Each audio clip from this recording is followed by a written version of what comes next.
Hello everyone, welcome to this special edition of Vicar David's 60-second slot on May the 5th, 2023, the eve of the coronation of King Charles III, which will take place tomorrow at Westminster Abbey. And I know that along with many of you, I'm sure that I'll be watching glued to the service. And it's a tremendous occasion to look back at our shared history, our values, the essential things that make us the country that we are, and to reflect on that at the present time and who we are as a people, and to look forward to as the King will pledge himself to serve all his people, and to do so as a kind of a divine calling, a holy vocation.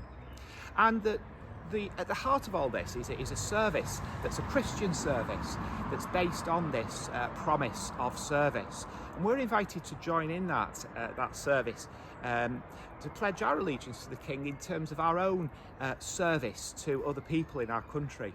Now this service itself is fascinating because it's got loads of historical things happening in it. I'm just going to mention briefly three of them. One of them is that underneath the coronation throne is the Stone of Destiny, the stone upon which all the kings of Scotland have been crowned since way back before the time of William the Conqueror. And that was brought to Westminster Abbey from Edinburgh last weekend. Another thing that's going to be happening is that the King will be presented with a specially printed Bible commissioned by the Archbishop of Canterbury from Oxford University Press, upon which the King will place his hand to take the coronation oath. And this Bible is printed every time there is a new monarch. There's only 4 editions printed. One is the one that the King actually places his hand on, is to be kept at the library at Lambeth Palace, the home of the Archbishop of Canterbury, and that's going to be on view for anyone to see until July this year. I certainly hope to be able to go and see that. A second copy is given to the monarch himself, so King Charles will receive a personal copy. Another copy is kept at Westminster Abbey, and a third copy is kept in the archives of Oxford University Press. And the third element of the service I just wanted to mention to you is the anointing of the King. Now, traditionally, this has never been allowed to be seen, and it remains to be seen whether we can actually view this tomorrow. I don't know. Maybe by the time you watch this, you'll know. But the King is anointed in a special oil called the oil of chrism, and each church has. In the Church of England has this oil, along with oil for anointing baptism and anointing the sick.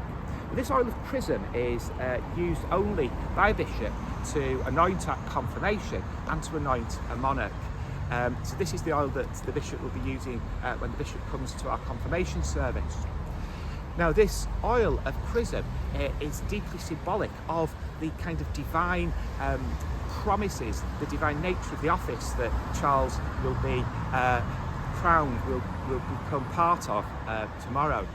And it goes back way to the earliest parts of the Old Testament. So in the book of Numbers 7, the book of Hebrews 7, get that right, the writer talks about how the priest Melchizedek met Abraham and made him the king by giving him that divine office, almost like a priest is ordained, and that the monarch is a kind of priest, like Hebrews says about Jesus, according to the order of Melchizedek.